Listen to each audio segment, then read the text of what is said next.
ที่มีหน้าเข้ามองของประชุมที่นับเป็นกองประชุมสรุปเวียกงานภัยพิบัติประจำปี 2024 และวางทิศทางแผนการประจำปี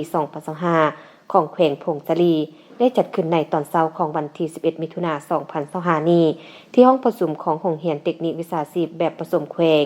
โดยภายใต้การเป็นประธานของท่านคำเล็กใจอีสานของเจ้าแขวงพงศลีประธานคณะกรรมการคุ้มครองภัยพิบัติขั้นแขวงมีบรรดาทานคณะกรรมการคุ้มครองภัยพิบัติขั้นแขวงการเมืองพร้อมโดยภาคส่วนที่เกี่ยวข้องเข้าร่วมในกองประชุมทานดร.บุญสาลีจิตรพรหัวหน้าแผนกแรงงานและสวัสดิการสังคมแขวงห้องประธานคณะกรรมการคุ้มครองภัยพิบัติขั้นแขวงได้ผ่านผลสำเร็จของกองประชุมคุ้มครองภัยพิบัติทั่วประเทศประจำปี 2024 จากนั้นท่านบุญเพ็งพุทธกัญญาของหัวหน้าแผนกแรงงานและสวัสดิการสังคมแขวงผ่านบทสรุปการจัดตั้งปฏิบัติเวียกงานคุ้มครองภัยพิบัติปี 2024 และวางทิศทางแผนการประจำปี 2025 ซึ่งระยะ1 ปีผ่านมาเวียกงานภัยพิบัติแม้นเหตุการณ์ที่เกิดขึ้นเป็นภัยอันตรายที่ร้ายแรงเป็นตุนเกิดขึ้นจากธรรมชาติหรือมนุษย์สร้างขึ้นซึ่งสร้างความเสียหายอย่างรุนแรงต่อสุขภาพชีวิตทรัพย์สินเศรษฐกิจและการดำรงชีวิตของคนในสังคมทั้งในระยะสั้นและระยะยาวในระยะ1 ปีผ่านมาเวียกงานภัยพิบัติได้เกิดขึ้นภายใน7 เมืองทั่วแขวงสิ้นอัคคีภัยไฟไหม้เรือนลมพายุเรือนน้ำท่วมเกิดพยาธิระบาดศัตรูพืชระบาดและอื่นๆซึ่งได้สร้างความเสียหายทั้งหมด225ตื้อ927ล้านกว่ากีบในนี้คงเขตแผนกแรงงานและสวัสดิการสังคมแขวงผลเสียหายทั้งหมด43ตื้อ432ล้านกว่ากีบเกิดอัคคีภัยไฟไหม้เขื่อนประชาชน2 เมืองคือเมืองบุญเนือและเมืองใหม่จำนวน5 หลัง5 บ้าน6 ครอบครัวมีพลเมือง33 คนหญิง15 คนและมูลค่าเสียหาย2ตื้อ880ล้านกว่ากีบเกิดน้ำท่วมและดินเสาเจือน7 เมือง96 บ้านที่ได้รับผลกระทบ19 บ้าน 1,028 หลังคา 2,540 ครอบครัวพลเมือง 1333 คนหญิง 6,325 คนเนื้อที่สวนเสียหาย257จุดเกือบเท่า7 เฮกตาร์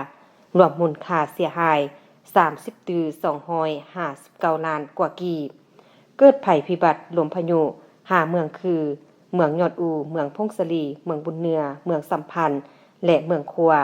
จำนวนบ้านที่ได้รับผลกระทบ4 บ้านมี 1,348 หลังคา 2,789 ครอบครัวมีพลเมือง 1507 คนหญิง 5,613 คน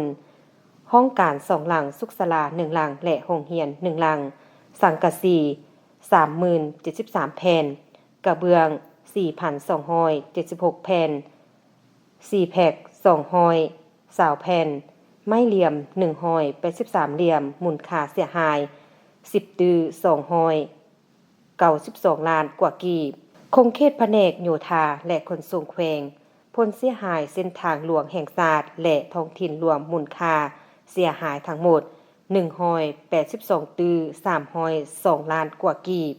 คงเขตแผนกกสิกรรมและป่าไม้แขวงมีผลเสียหายทั้งหมด5ตื้อ194ล้านกว่ากีบพร้อมกันนี้ก็ได้รับเครื่องช่วยเหลือจากกระทรวงรวมมูลค่าทั้งหมด510ล้านกว่ากีบนอกจากนี้ได้ช่วยเหลือบรรเทาทุกข์ฉุกเฉินเบื้องต้นรวมมูลค่าทั้งหมด101ล้านกว่ากีบส่วนเวียกงานกองทุนคุ้มครองภัยพิบัติขั้นแขวงต่อกับการเคลื่อนไหวจัดตั้งปฏิบัติหลายหับหลายจ่ายบ่วงเงินกองทุนภัยพิบัติขั้นแขวงฮอดปี 2025มีเงินกองทุนทั้งหมด1ตื้อ117ล้านกว่ากีบในนี้ได้ใช้จ่ายทั้งหมด378ล้านกว่ากีบยอดเหลือมาฮอดปัจจุบัน738ล้านกว่ากีบในกองประชุมผู้เข้าร่วมได้ยกให้เห็นผลงานอันผลเด่นรวมทั้งบรรดาข้อคงค้าง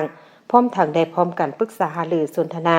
ประกอบคำเห็นอย่างสร้างสรรค์และกงไปกงมาอย่างภาวะวิสัยด้วยความรับผิดชอบสูงเพื่อเฮ็ดให้การตอบโต้เวียกงานภัยพิบัติที่อาจจะเกิดขึ้นในต่อหน้าให้มีประสิทธิภาพและสามารถจัดตั้งปฏิบัติให้มีประสิทธิผล